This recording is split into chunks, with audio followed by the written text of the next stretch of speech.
Dans cette vidéo, une redécouverte du théorème de Thalès, déjà rencontré au collège.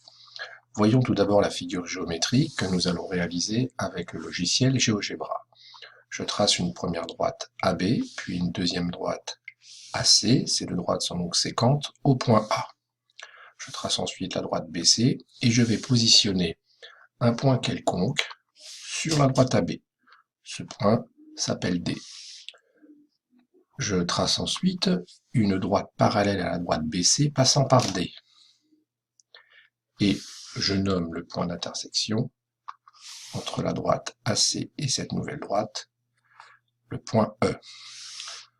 Regardons maintenant la configuration géométrique. Si je déplace le point A, nous retrouvons une configuration qui se modifie, mais pour laquelle les droites DE et BC restent parallèles.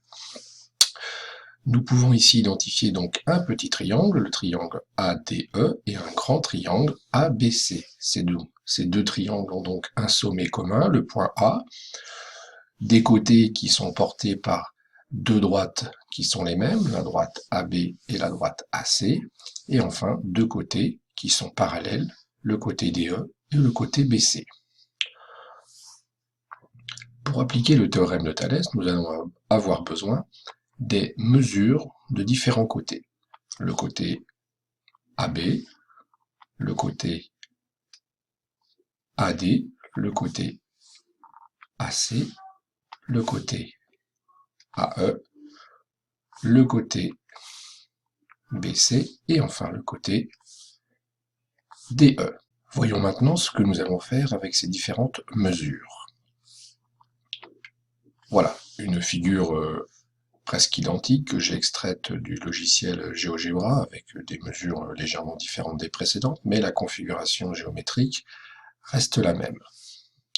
Alors ici, donc première condition importante à signaler, les droites BC et les DE sont parallèles. Voilà une condition importante pour pouvoir appliquer le théorème de Thalès.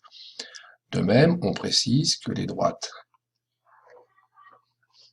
AB et AC sont séquentes en A. Alors, partons maintenant à la redécouverte du théorème de Thalès. Identifions sur la figure toujours le sommet commun aux deux triangles. On les qualifiera du petit triangle, le triangle ADE, et du grand triangle, le triangle ABC. Donc leur sommet commun, c'est le point A. Et puis nous allons donc écrire les trois rapports suivants. Tout d'abord, le rapport AB sur AD. On pourrait dire ainsi de ce côté-là, grand côté sur petit côté. Ensuite, le rapport AC sur AE, donc de l'autre côté, on dira grand côté sur petit côté, et enfin le côté BC sur le côté DE, et là encore, on retrouve la même logique, grand côté sur petit côté. Nous allons nous munir d'une calculatrice et calculer ces trois rapports. Voilà, ma calculatrice est prête, donc je vais écrire mes trois rapports, donc AB la mesure vaut 10, AD, la mesure vaut 6,1, et cela me donne un résultat. Je peux aller avec une précision au millième, c'est-à-dire 3 chiffres après la virgule, de 1,639. De même de l'autre côté, donc je vais écrire le rapport AC, c'est-à-dire 12 sur 7,32, et un résultat avec une précision au millième de 1,639, et enfin un dernier rapport, qui va nous donner 8,72 sur 5,32. Et là encore, on trouve un rapport de 1,639.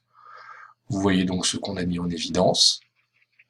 Dans une configuration géométrique telle que nous l'avons tracée, avec deux triangles ayant un sommet commun et deux côtés qui sont parallèles, on peut mettre en évidence que les trois rapports que nous avons écrits sont identiques.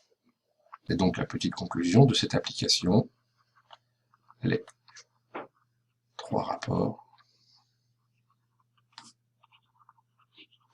sont égaux.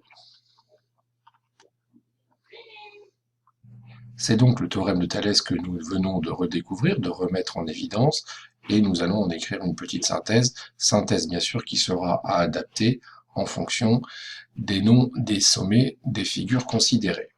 Alors ici, si je reprends le cas précédent, soit AB et AC, deux droites séquentant A, est tel que le point D appartient à AB et le point E appartient à AC, si les droites DE et BC sont